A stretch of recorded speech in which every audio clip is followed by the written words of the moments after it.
and the Ghost Cult magazine YouTube Zoom video call interview series continues with Lindy from Gabriel in the Apocalypse. How are you doing today? I'm doing well. How are you?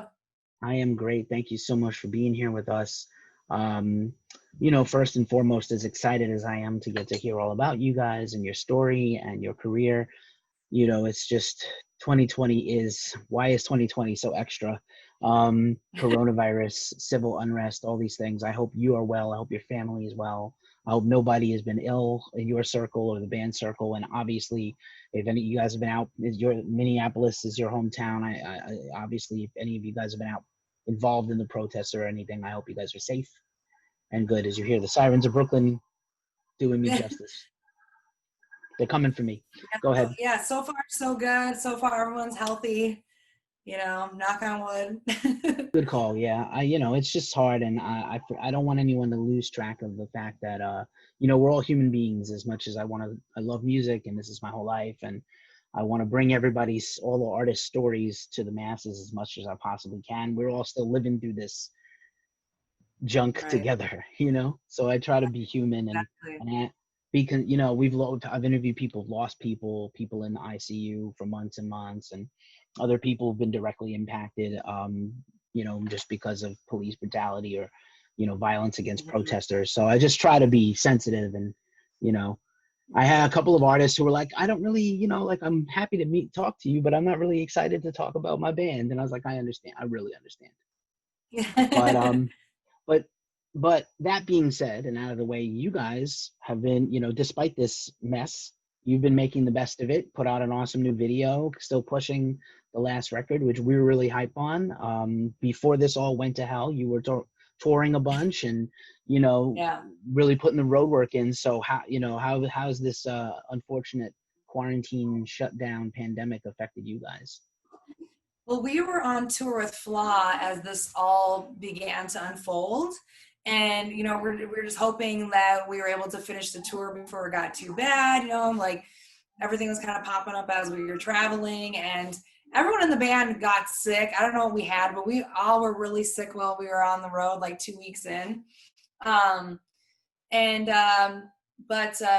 finished the tour. I think only one show was canceled. Because Flock had to cancel it, I believe. But other than that, we played every single show. Our home show was one of the best home shows we've ever had. It was such a great coming home, and everyone was just so excited to see us, and we had a blast.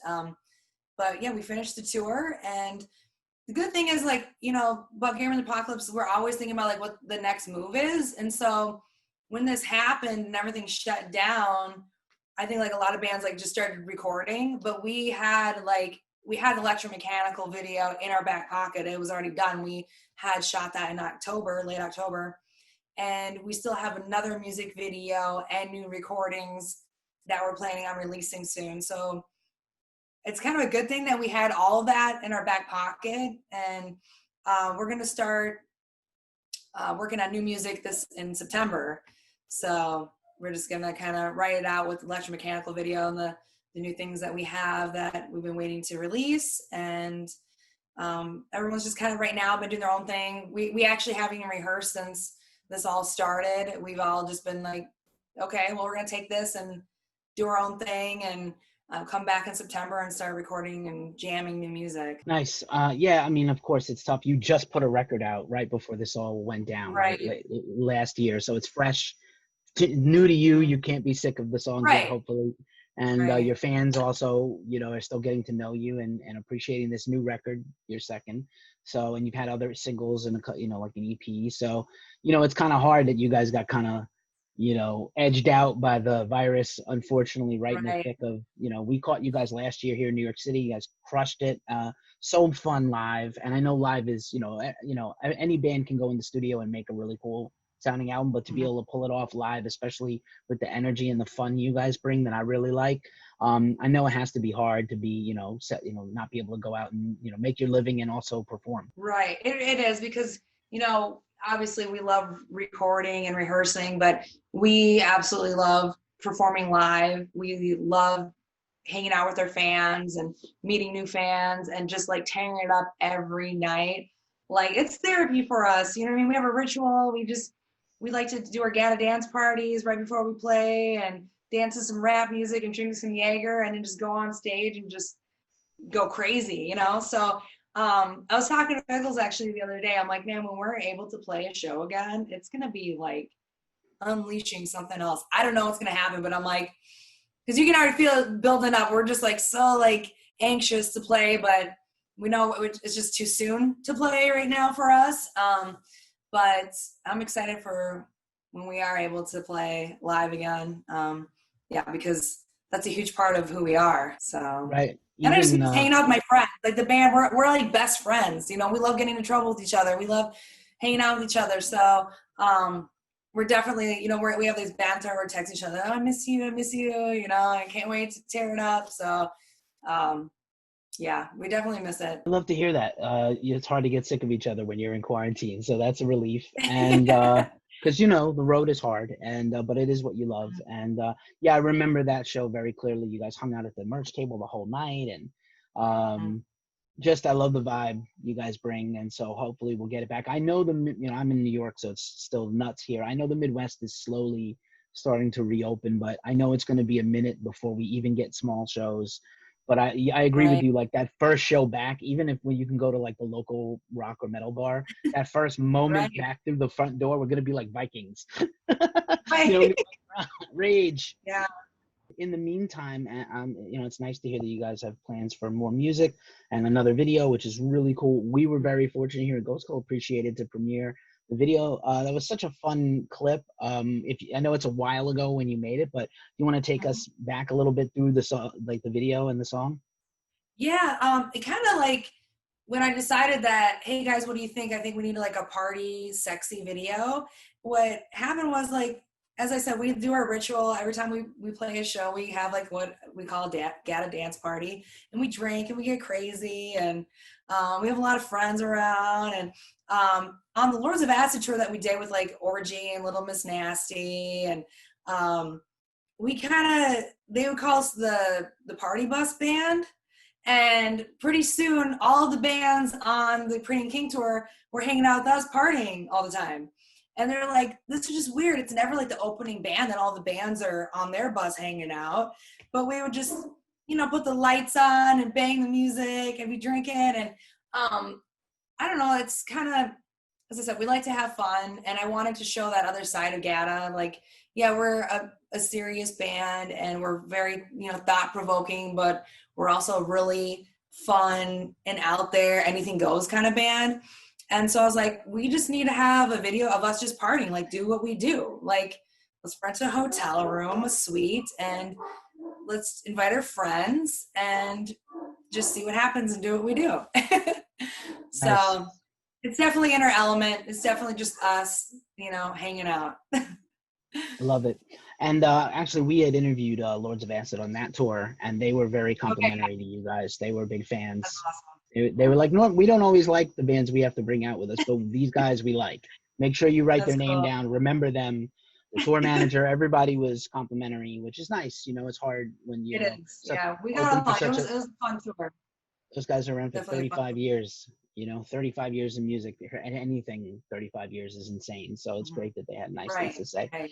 So I love the wild and anything goes. So let's dial it back and hear a little bit about how you guys formed and how you got to be the Wild and Anything Goes band. Because I love hearing the origin story, like comic book episode 1. You know, it's kind of, I'm trying to think like when we really formed, just because I had, you know, Jake and I, we technically started Gabriel and the Apocalypse in 2002. But we really didn't find our niche. We didn't really find our sound and like the band that we really are until about 2011 when we released New World Disaster. And we got Figgles in like 2009, and like I had seen him play keyboards in another band, local band, and it was like we liked the same music. We were both kind of outrageous people, and I'm like, you are my kind of guy. You want to be in my band, you know? And so he joined, and that's really when it, you know, it took off, and we really felt like, okay, we're this gang, you know, Figgles, myself, and Jake.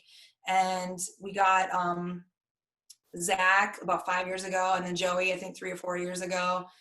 And, you know, it's taken a while. We've had people in and out of the band and whatnot, but really the core of us. It's like, as I said, we're really close. It definitely feels great when and magic happens when we're together, and we really miss each other when we aren't playing shows.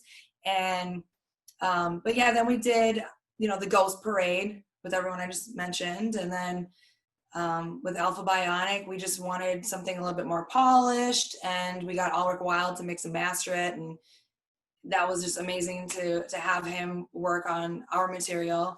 And so it's definitely, I feel like, the most evolved and polished and professional sounding record that we have. And so that's kind of like in a nutshell, and it's just like, I don't know, we just have this vibe, we have this click, and it's pretty awesome. I mean, it's hard to find, it's definitely hard to find, and it's pretty awesome though. Nice. It's definitely, I often describe a band that isn't working well like a loveless marriage. You have to all be on the same page and have the same goals. Right. So, and I love that you mentioned Ulrich Wild. I'm a huge fan. And obviously, clearly some of the data, influences are bands he's produced, right.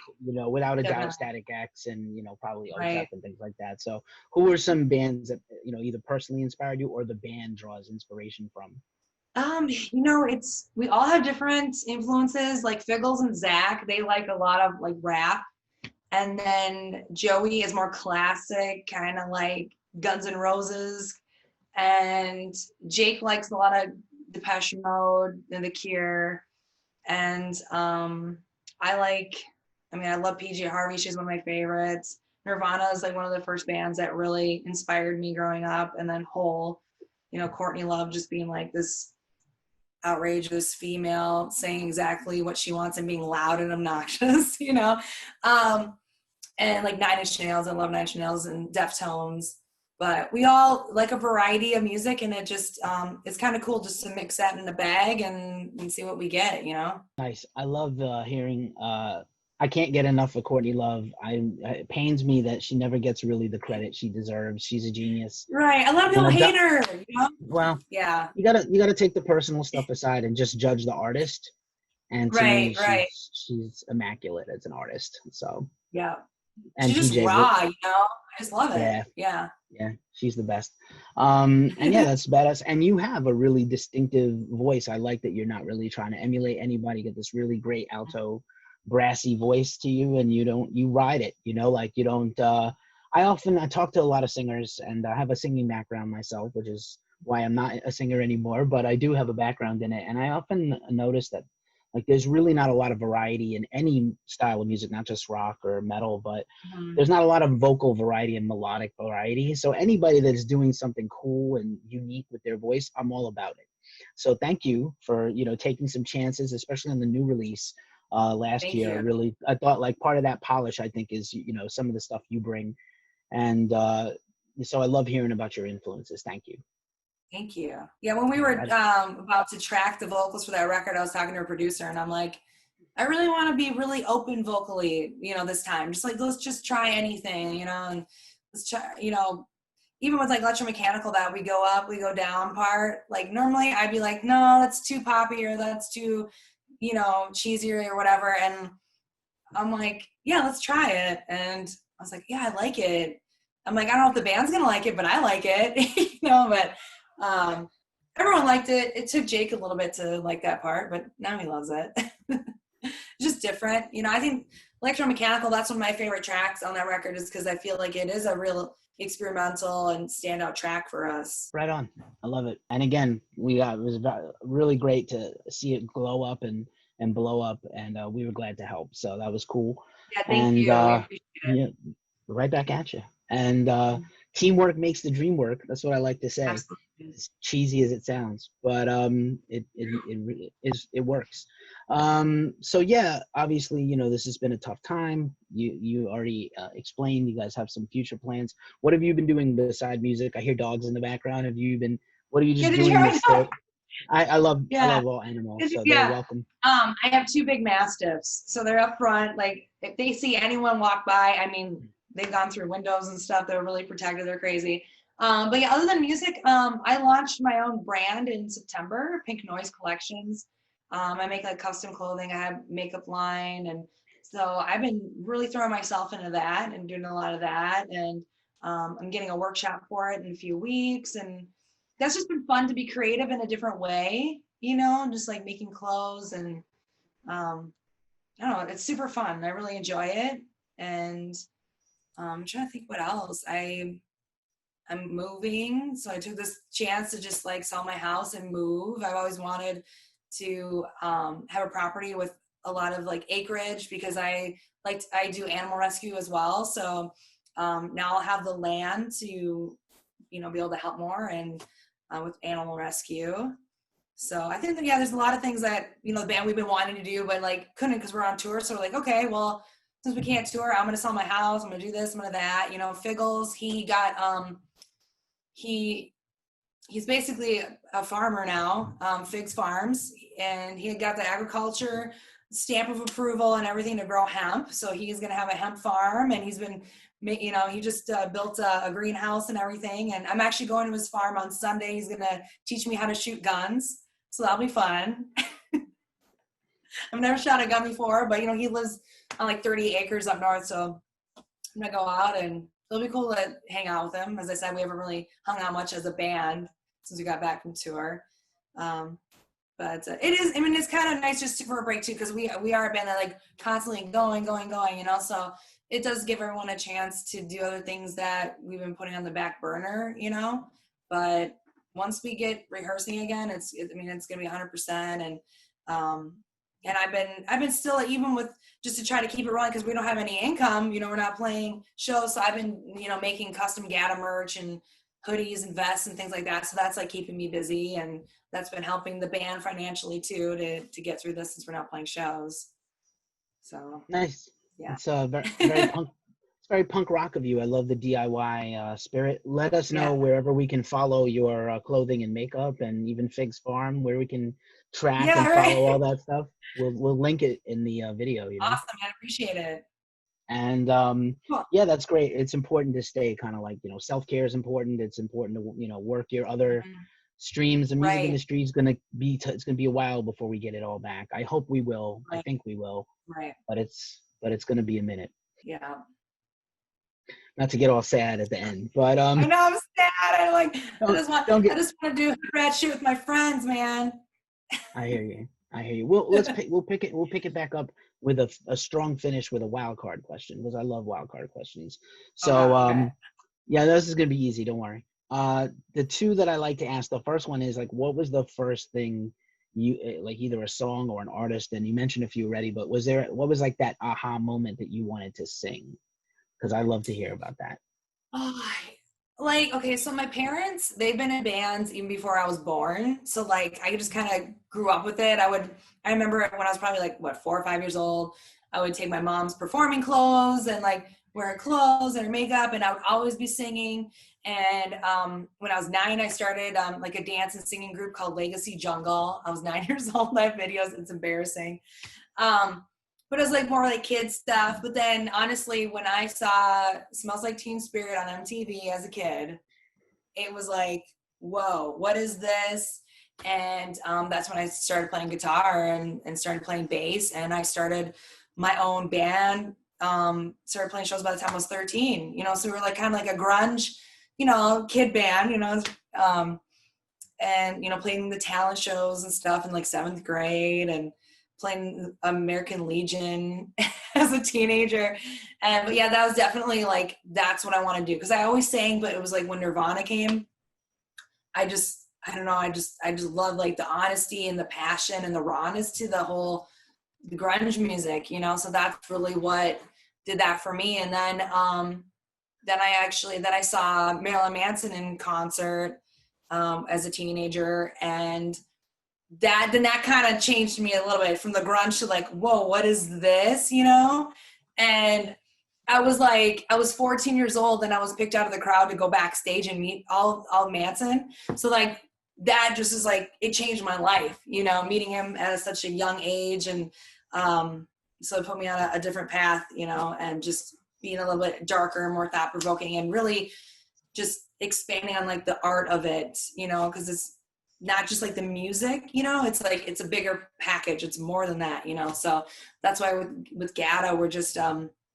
with our videos and, you know, everything has a story and everything. It has, you know, we're like, what are we going to do for this? Everything is just planned, and from like the artwork and all that, you know? So yeah. Nice. That's an amazing, that Manson story is amazing. And I see it. I see like that thread. Mhm. Yeah, that's insane. And awesome. And then of Yeah. course I always I like was to going ask. back to school and like no one believed me. I had like my backstage passes, you know, I'm going back to school, lunchtime. Everyone's like, no, you know, you didn't. It was weird because like when my parents, they, you know, dropped me off and they had my older brother take me, you know, because I'm just a kid. And I was like, I think I'm going to meet him today. I literally packed a backpack full of like things I made for the band. I'm not even kidding. And my mom's like, what? You know? So when my mom came to pick me up, my brother's like, you won't believe this. Like, she's going backstage. Like, they picked her to go backstage. And I brought all my stuff back there and gave it to him. It was just, yeah. That's insane. That's so great. Lindy, Gabriel, that is an amazing story. Thank you for sharing your story with us. Keep speaking your truth. Keep taking care of yourselves. Keep being awesome at business and DIY stuff. And we'll be waiting for you to come back on tour when this all clears up. And in the meantime, Can't wait to see you. new video soon, new music maybe in coming time. So thanks so much for hanging out with Ghost Call. Thank you.